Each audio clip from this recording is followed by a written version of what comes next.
Hi, Jeff. Hi. Thanks for doing this for us. We appreciate it. Um, I saw your schedule this year, last year, the year before. It seems that you're the hardest working DJ in the showbiz right now, no? We work a lot. We work a lot. I love it. I love it. I wouldn't do it if I didn't love it. So, How can you still enjoy doing that, touring like that, meet new people? you know what? I think it went in stages. You know, when going out, you know, in your early 20s, I didn't appreciate any of the places that we went. I just wanted to go do the show, go to McDonald's, and go home. And I think maturing and then going back traveling, everything in the world looked different. It looked different. You had a level of appreciation. You start sightseeing. And then when you do it enough, you start meeting people. And then you develop friendships in a lot of these places that a lot of them don't seem like you're really traveling. You know so many people in London, you know so many people in Paris that, you know, when you get there, you picking up the phone, calling a friend, going to a restaurant that you know. So it helps. It definitely helps. Are there huge differences between the crowds throughout the world? I mean, in the US, in Asia, and in Europe? There are differences. You know what I think? I think the crowds are different. I don't play different. Like I think I kind of look at what I do like I'm a chef, and I prepare a certain kind of meal, and people want to come to taste the meal that you prepared. If you start going to places and cooking like their chefs, then you're not special. So. Most of the DJs today, they have a set list and they play every night the same set list. I guess you adapt sometimes your set list, no? You know what it is? Moving from vinyl to Serato, I still treat my folders like my crates, the exact same way. I may have 165 crates, and I just play throughout all 165. I may play 5 from this one and 4 from this one. And they're all different genres, all different styles that I like weaving in and out. Talking about vinyl, of course, you when you started, it was all vinyl. Now you play Serato, but vinyl controlled Serato. Is it still important to have the feel, the vinyl? Yeah, I'm not opposed to CDs or controllers. It's just vinyl is what I'm used to. And until I have to change, I don't think I will. I don't know exactly how many years you're DJing now, more than 30 years? More than 30. You're still hugely respected by the underground. I guess it's very important for you. Yeah, you know what?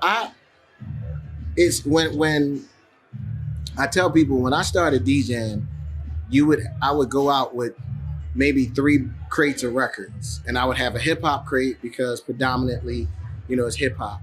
But I would have a funk and soul crate and a disco crate that I can go across there, and then you would have almost like a reggae section and some slow jams. Like you covered all of the bases, and that's how I learned how to play. There was no such thing as a hip hop DJ or R&B DJ or a house DJ. You were a DJ. A DJ played, you might have been a DJ that played one type of music, but a DJ was a DJ. So when it started to branch off into, he's a hip hop DJ, he's a house DJ, I never adopted that philosophy. You know, it was just kind of like, listen, I like all kinds of music. I play everything. And it's funny because I feel like over the past 6-7 years, like most DJs have this thing, you don't like taking requests. You're not a jukebox. But over the past 6-7 years, what I've realized is people's range for music that they like has gotten a lot broader. And I attribute that to an iPod. Because what I realized is the only person that puts their music in playlists are DJs. Everybody else plays random. So if you got a Biggie song, a James Brown song, a Third Eye Blind song, a Linkin Park song on your iPod, it shuffles and it'll play one after another after another.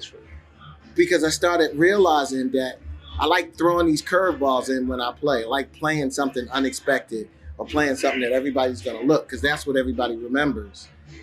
And I would do it, and people started kind of not looking funny.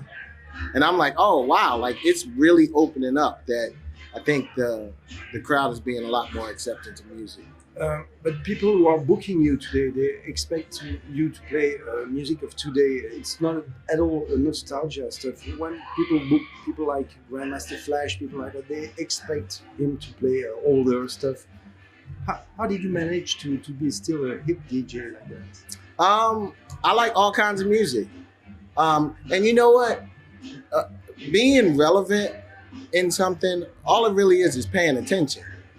And I like paying attention to what's new. I like paying attention to what's out there. Even there's a lot of stuff that I don't like, but my appreciation changes sometimes. And if I'm in a place and someone plays something that I don't like, and I watch the reaction of the crowd, because that's just what a true DJ does. Like, I realized that it's really not about me. It's about what I deliver to the people and how much they enjoy what you deliver. So, you worked or produced people like Eminem, Jill Scott, The Roots, Music Soul Child.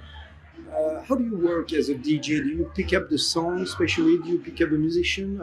How do you work as a producer? Sorry about that. I love to collaborate. And I just try to make the collaboration pot as big as possible, that you can kind of pick and choose different people. But it's really kind of like the same way from afar, a producer's sound. That's how it is with people that I work with. Like, I know this guy has a sound, and it's, once again, it's the cook.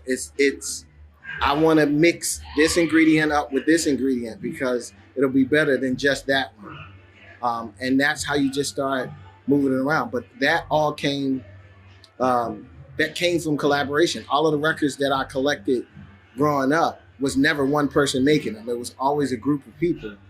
And I kind of don't like that it has gotten to the point that people just sit in front of their laptop and they just do it themselves. That's cool, but I want a lot of flavors in the pot. You briefly reunited with Will Smith a few months ago, and it was really unexpected. Do you have plans for doing something in the future? We always talked about it. It's just really time. And I kind of talked him into doing those 2 shows.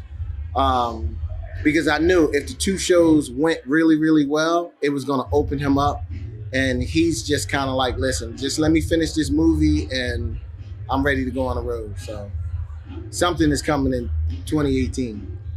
I like what you did on one of your albums, or you were really funny about calling him.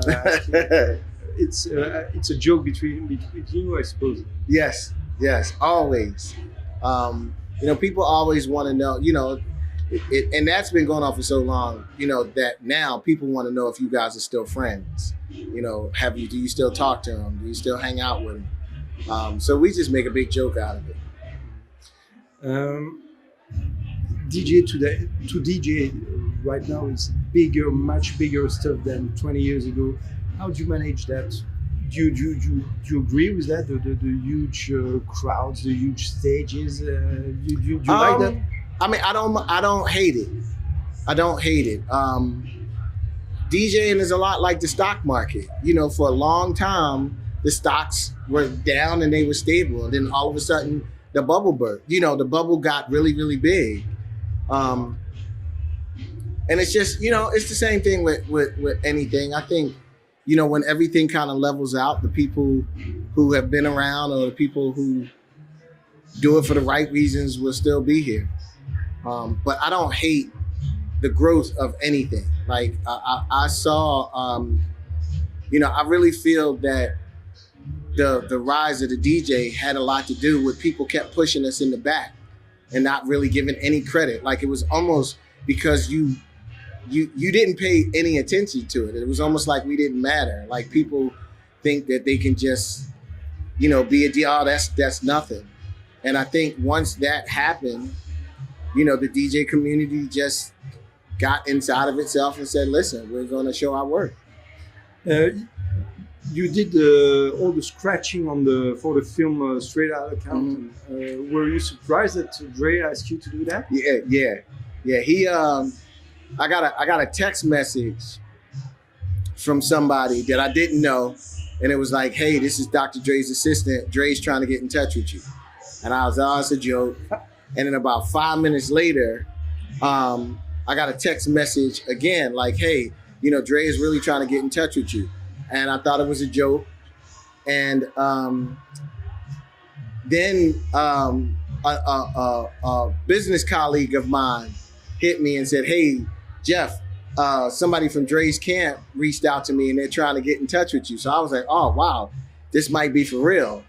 So he said, "Would you want me to give him your number?" And I said, "Yeah." And 2 minutes later, the phone rang and I picked it up and it was Dre. And we hadn't spoken in a long time. But, the first thing that I did is congratulate him on his Beats deal. And we talked about that. We kind of cracked a little joke about, where we are now, since we started so long. Like, yo, can you believe this? But he was like, I finally agreed to do the movie of my life and the group. And I needed somebody that was going to give an accurate representation of DJing back then. And he was like, "I wouldn't ask anybody but you." Okay, maybe 2 more questions. At the peak of the success of the TV series, did you consider doing an acting career, or you always thought, could you imagine at that time that you will still be DJing 20 years later? No. I knew I was going to be doing music, because that was it. But no, let me change that. I do think I would have been DJing. I didn't think it was going to be this big. I looked at it like I'm a DJ until the day that I die. I'm a DJ and make music. But to watch it get as big as it was mind blowing. That it's kind of like, yo, like this is it. Maybe last stuff. I saw you doing the Billie Jean routine many times. You still doing that, or from time to time? I haven't done it in a while. Okay. How much time do you practice a day, actually? You know what? I only get a chance to practice when I think about it. A lot of it. The funny thing, a lot of it is because you pretty much have the technique. A lot of the practicing is in your head. Like I'll go through records and I'll realize and I count bars really well. Like, okay, that's 4 bars if I do this and this and then, so I'll work on it in my head and, come to a sound check or try it at a show. Okay, thanks. Thank you very much. Thank you.